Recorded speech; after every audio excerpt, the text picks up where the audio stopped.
Hi hello வணக்கம் மக்களே, நான் தான் உங்கள் ஆர்ஜே காயு. இன்றைக்கி என்ன டாபிக் அப்படின்னு பார்த்தீங்கன்னா, நம்ம ஏதாச்சும் ஒரு விஷயத்த பண்ணுறோம் அப்படின்னா நம்மளோட மனசும் நம்மளோட பிரெயினும் எப்படியெல்லாம் நம்ம போயிட்டு பண்ணக்கூடாது அப்படின்றத நமக்கு நல்லாவே சொல்லித்தருது.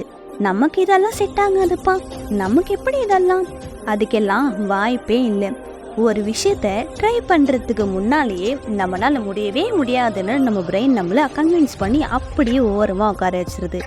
ட்ரை பண்ணி முடிய கட்டி என்னங்க ஆக போகுது, நம்மளால முடியலன்னு நமக்கு தெரிய போகுது.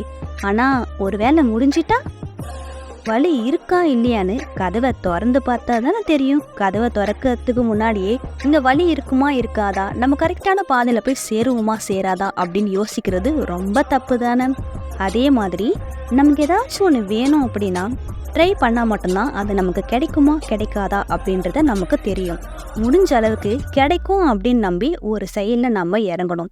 கிடைச்சிருச்சு அப்படின்னா எவ்வளோ சந்தோஷமாக இருக்கும்.